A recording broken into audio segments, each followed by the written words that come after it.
Assalamualaikum warahmatullahi wabarakatuh. Salam santun dan salam sejahtera untuk kita semua. Sampurasun.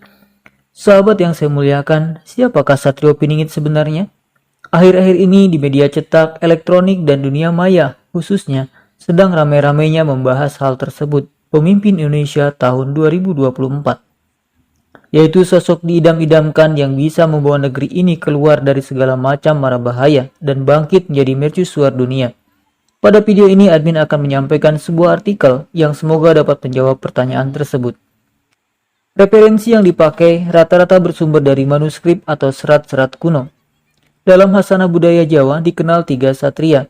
1. Satria Pinandita adalah tokoh panutan, pemimpin berjiwa pendeta atau spiritual.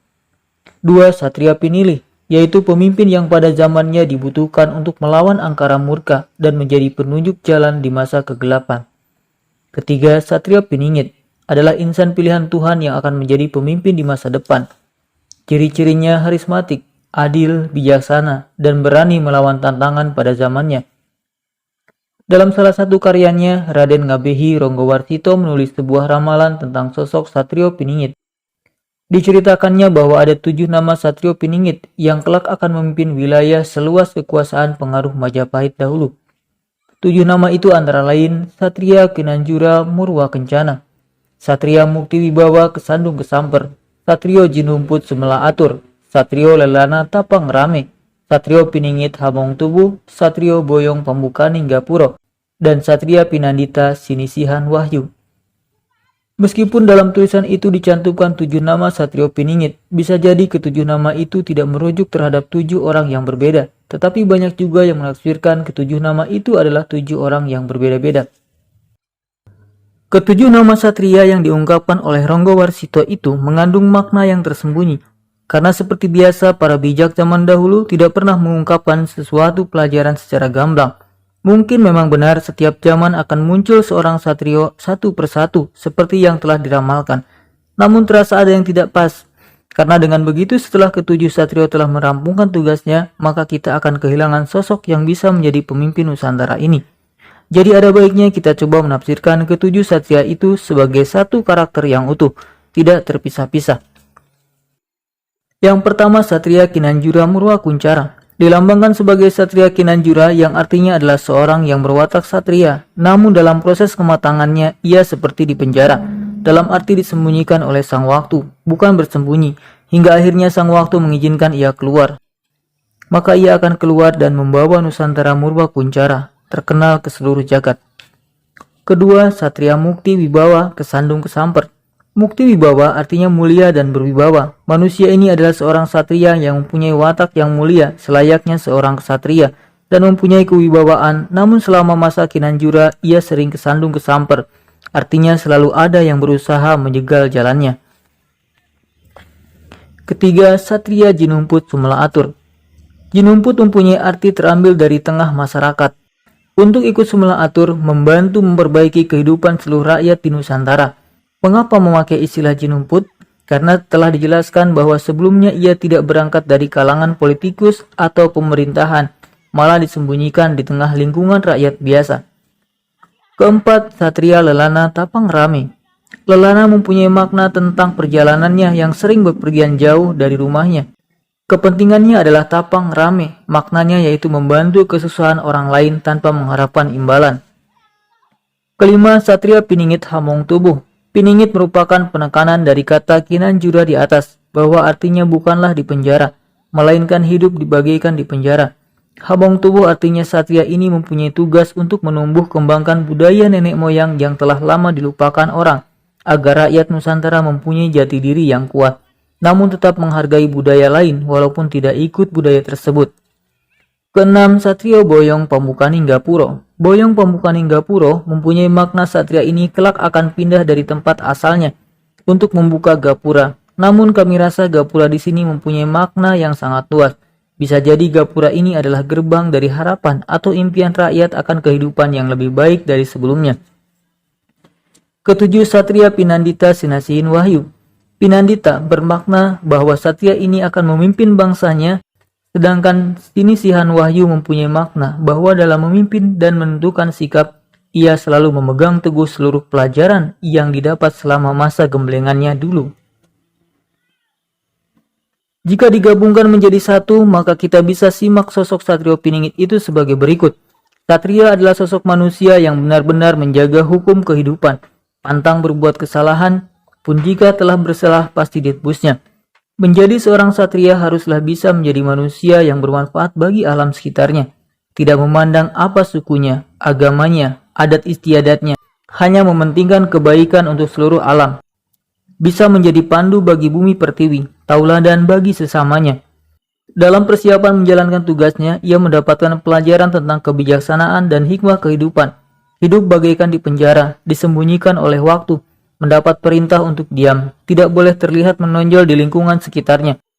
Ia adalah seorang yang mempunyai kemuliaan dan kewibawaan, karena mengalir darah para raja dari berbagai bangsa warisan dari leluhurnya. Ia dibesarkan di suatu tempat, tanah yang mempunyai sejarah besar Nusantara. Namun ketika remaja, ia berkelana ke arah barat dari tempat asalnya, melakukan semua hal yang bisa melepaskan derita seseorang, tanpa mengharap pujian atau imbalan. Walaupun selama perjalanan itu ia selalu dijegal oleh orang-orang yang iri terhadapnya.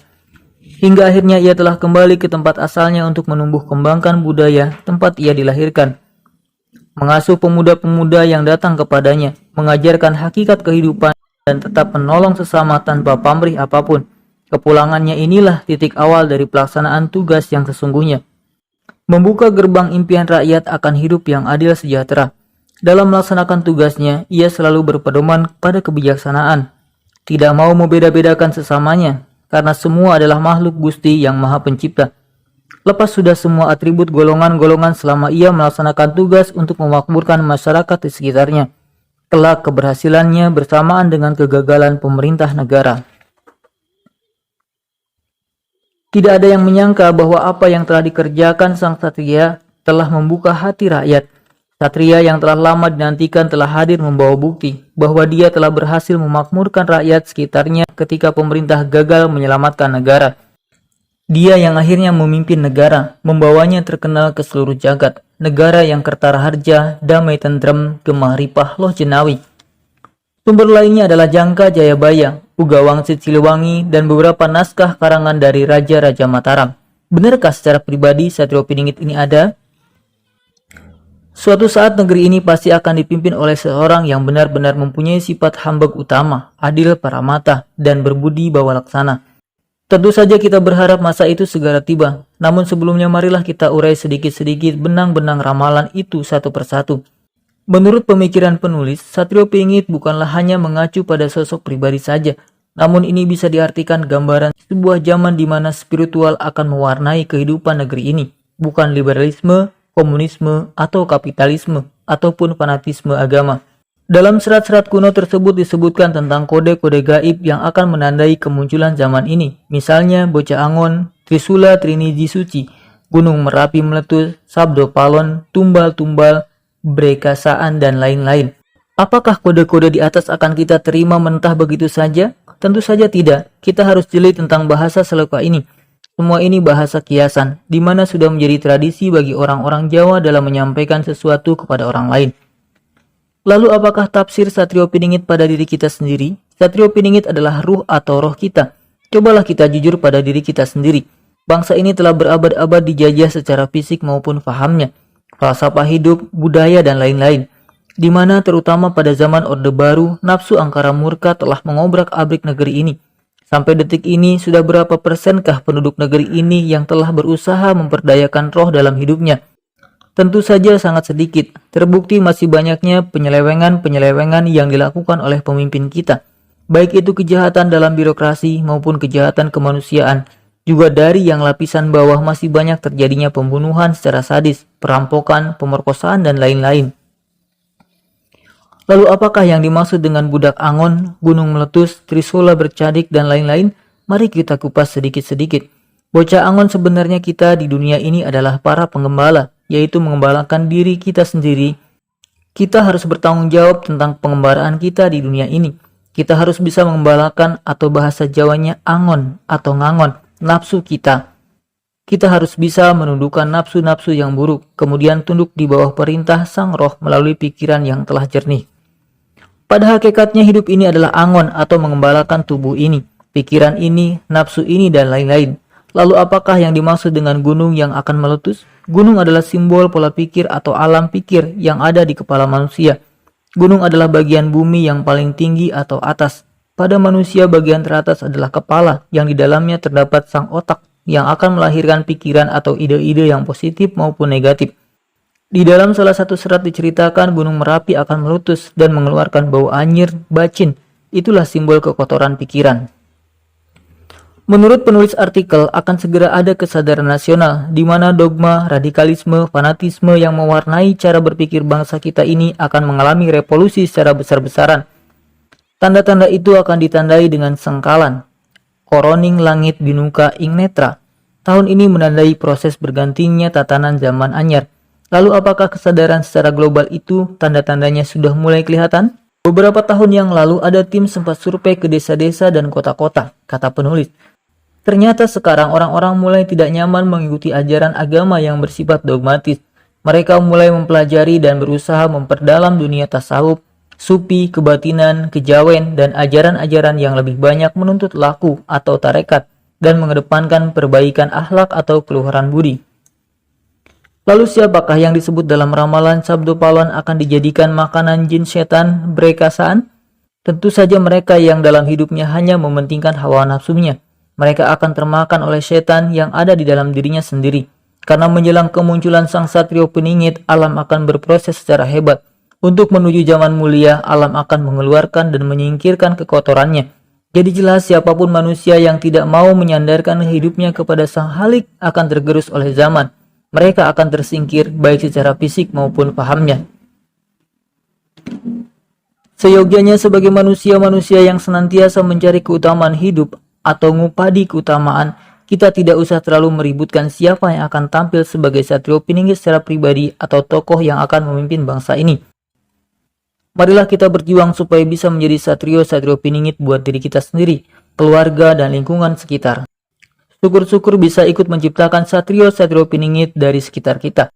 Sekecil apapun andil kita untuk mengembangkan kesadaran spiritual akan sangat berarti bagi perkembangan bangsa ini, menuju ke Nuswantara yang gemah ripah loh jinawi, ayom-ayom toto titi tentrem kartara harja.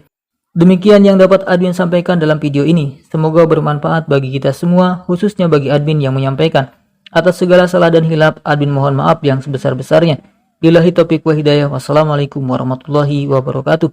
Sampurasun.